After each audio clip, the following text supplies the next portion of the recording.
Shalom Bapak Ibu, Saudara-saudari yang terkasih dimanapun berada.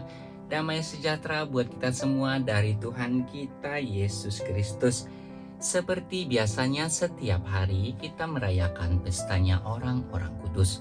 Hari ini hari Jumat tanggal 4 Maret tahun 2022 kita merayakan pestanya Santo Casimirus pengaku iman. Saya akan menceritakan bagaimana perjalanan dan kisahnya. Dengarkan ya Bapak Ibu, Saudara-saudari yang terkasih. Santo Casimirus pengaku iman. Putra kedua Casimir III, Raja Polandia dan Maharaja Lituania ini lahir pada tahun 1461. Keluarganya tergolong saleh dan taat agama. Ibunya Elizabeth dari Austria mendidik dia menurut tata cara hidup kerajaan dan hidup Kristiani yang berlaku pada masa itu. Setelah menanjak remaja, pendidikannya dikerahkannya kepada Yohanes Longinus. Camisirus berkembang dewasa menjadi seorang putra raja yang berhati mulia, murah hati, sopan dan ramah dalam pergaulan kesesamanya. Ia disenangi banyak orang yang terutama teman-temannya sebaya. Kecuali itu, pendidikan itu berhasil menanamkan dalam dirinya sikap yang tepat dan terpuji, tersemarakan dan kemewahan duniawi. Bahwasanya semua kemewahan dan hormat duniawi itu bersifat sia-sia dan bisa saja menjerumuskan manusia ke dalam keserakahan dan tinggi hati. Sikap itu terbukti kebenarannya tak kala ia terlibat dalam suatu perkara politik yang terjadi di kerajaan Hongaria. Banyak bangsawan Hongaria tidak suka akan Matias rajanya. Mereka datang kepada Camisirus dan memohon kesediaannya untuk menjadi raja mereka. Camisirus mengabulkan permohonan itu dan segera berangkat ke Hongaria. Mendengar hal itu, Raja Matias menyiapkan sepasukan prajurit untuk melawan kerajaan Polandia. Tetapi perang tidak terjadi karena campur tangan Paus. Dengan malu, Pangeran Camisirus pulang ke Polandia. Peristiwa ini menyadarkan dirinya akan kesia-siaan hormat duniawi. Maka mulai saat itu, ia meninggalkan cara hidupnya yang mewah dan kehormatan duniawi, lalu memusatkan perhatiannya pada doa, puasa, dan tapa. Banyak waktunya dihabiskan untuk berdoa. Pagi-pagi sekali ia sudah berdiri di depan pintu gereja untuk mengikuti perayaan misa gereja serta mendengarkan khotbah. Ia juga lebih banyak memperhatikan kepentingan kaum kafir miskin dengan membagi-bagikan harta kekayaannya. Cinta kasihnya dan hormatnya kepada Bunda Maria sangat besar. Omni Dei Mari, mengasihi Maria kini dan selalu adalah semboyannya. Semua usahanya untuk memusatkan diri pada doa, tapa dan puasa membuat dia menjadi seorang beriman yang saleh. Ia menjadi orang kesayangan warganya, terutama kaum miskin di kota itu.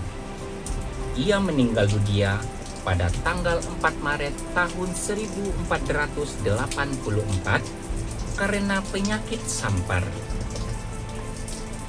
120 tahun kemudian, kuburnya di Katedral Weng dibuka kembali dan relikuinya dipindahkan ke sebuah kapela.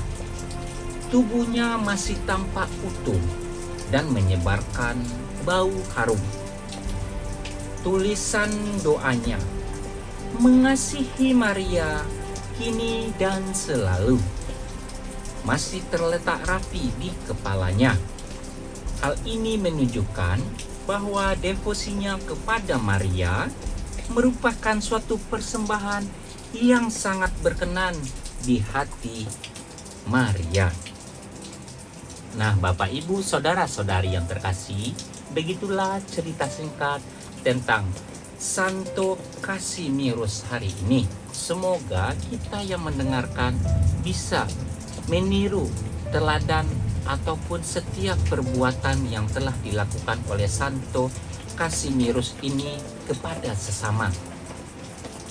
Dia pernah sekali terjerumus ke dalam keadaan politik untuk menggapai kehormatan duniawi, tetapi semuanya itu sia-sia. Sehingga Santo Kasimirus segera berbalik dan melakukan suatu kewajiban yang itu sifatnya datang dari Tuhan kita Yesus Kristus, yaitu untuk melakukan kebaikan kepada sesama, terutama saatnya kita melakukan berbagi kebaikan kepada kafir miskin dan juga kepada mereka yang saat ini terbaring sakit lemah yang putus asa, seolah-olah tanpa pengharapan. Kita bisa membangun sifat untuk membangkitkan semangatnya bahwa semuanya itu tidak akan terlambat. Bapak, Ibu, saudara-saudari yang terkasih, janganlah berhenti untuk selalu melakukan kebaikan sekecil apapun. Tuhan selalu hadir. Penyertaannya selalu datang kepada setiap orang yang selalu mengasihi kepada sesama, dan juga melakukannya itu hanya demi kebaikan, demi memuliakan nama Tuhan kita yang besar, Tuhan kita Yesus Kristus. Bapak, Ibu, saudara-saudari yang terkasih, hari ini saya mohon pamit dulu. Kita lanjut ke bacaan liturgi dan renungan harian Katolik. Terima kasih pada Bapak, Ibu, saudara-saudari yang terkasih yang telah selalu mengikuti, mendengarkan firman Tuhan melalui hambanya yang tidak berguna ini. Semoga sekecil apapun berkat yang kita lakukan hanya untuk demi memuliakan nama Tuhan bisa menjadi berkat-berkat yang diterima oleh Tuhan kita Yesus Kristus. Tuhan Yesus memberkati. Amin. Hari ini hari Jumat tanggal 4 Maret tahun 2022. Bacaan pertama diambil dari kitab Yesaya 58 ayat 1 sampai 9a. Beginilah firman Tuhan Allah. Serukanlah kuat-kuat, janganlah tahan-tahan. Nyaringkanlah suaramu bagaikan sangkakala.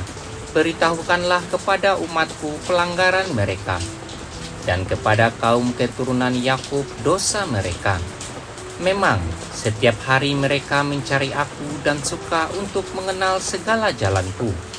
Seperti bangsa yang berlaku benar dan tidak meninggalkan hukum Allahnya, mereka menanyai aku tentang hukum-hukum yang benar. Mereka suka mendekat menghadap Allah dan berkata, "Kami berpuasa, mengapa engkau tidak memperhatikannya juga? Kami merendahkan diri, mengapa engkau tidak mengindahkan juga? Camkanlah, pada hari puasamu, engkau masih tetap mengurus urusanmu, dan kamu mendesak-desak semua buruhmu. Sesungguhnya, kamu berpuasa sambil berbantah dan berkelahi, serta memukul dengan tinju dengan tidak semena-mena. Dengan cara berpuasa seperti ini, suaramu tidak akan didengar di tempat tinggi. Inikah puasa yang kukehendaki? Mengadakan hari merendahkan diri, menundukkan kepala seperti gelagah, dan membentangkan kain sarung serta abu sebagai lapik tidur? Itukah yang kau sebutkan berpuasa? Mengadakan hari yang berkenan pada Tuhan? Bukan. Berpuasa yang kukehendaki ialah engkau harus membuka belenggu-belenggu kelaliman dan melepaskan tali-tali kuk. Membagi-bagikan rotimu bagi orang yang lapar dan membawa ke rumahmu orang miskin yang tak punya rumah. Dan apabila engkau melihat orang telanjang, supaya engkau memberi dia pakaian dan tidak menyembunyikan diri terhadap saudaramu sendiri.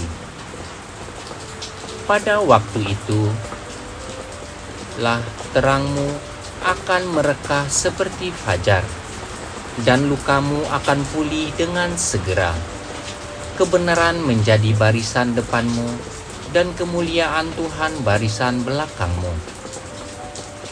Pada waktu itulah engkau akan memanggil, dan Tuhan akan menjawab. Engkau akan berteriak minta tolong, dan Ia berkata, "Ini aku." Demikianlah sabda Tuhan. Syukur kepada Allah. Inilah Injil Tuhan kita Yesus Kristus menurut Matius. Dimuliakanlah Tuhan. Bacaan Injil hari ini diambil dari kitab Matius 9 ayat 14 sampai 15. Sekali peristiwa datanglah murid-murid Yohanes kepada Yesus dan berkata, "Mengapa kami dan orang Farisi berpuasa, tetapi murid-muridmu tidak?" Jawab Yesus kepada mereka, "Dapatkah sahabat-sahabat mempelai laki-laki berduka cita selama mempelai itu bersama mereka?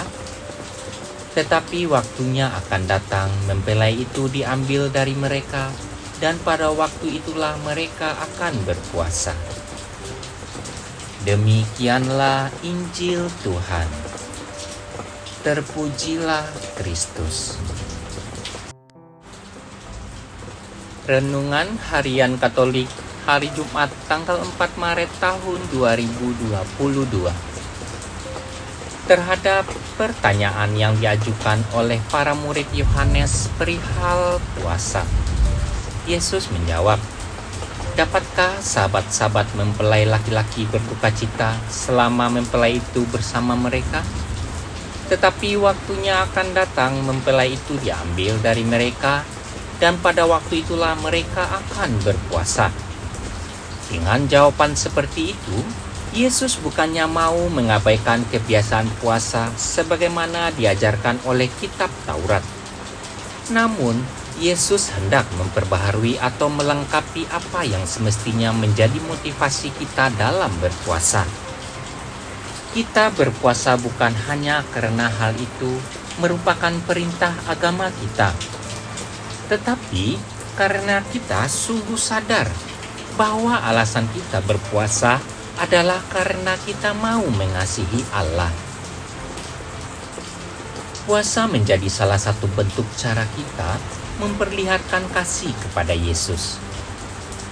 Para murid kelak ketika Yesus wafat amat berduka cita. Mereka berduka cita karena merasa amat kehilangan guru mereka. Saat berduka cita, mereka larut dalam berbagai kenangan dan pengalaman akan hidup mereka bersama Tuhan Yesus. Saat berduka cita, mereka tidak berselera makan dan minum. Marilah kita juga memaknai masa pantang dan puasa kita sebagai kesempatan untuk menunjukkan bakti dan cinta kita kepada Tuhan Yesus. Semoga demikian. Amin.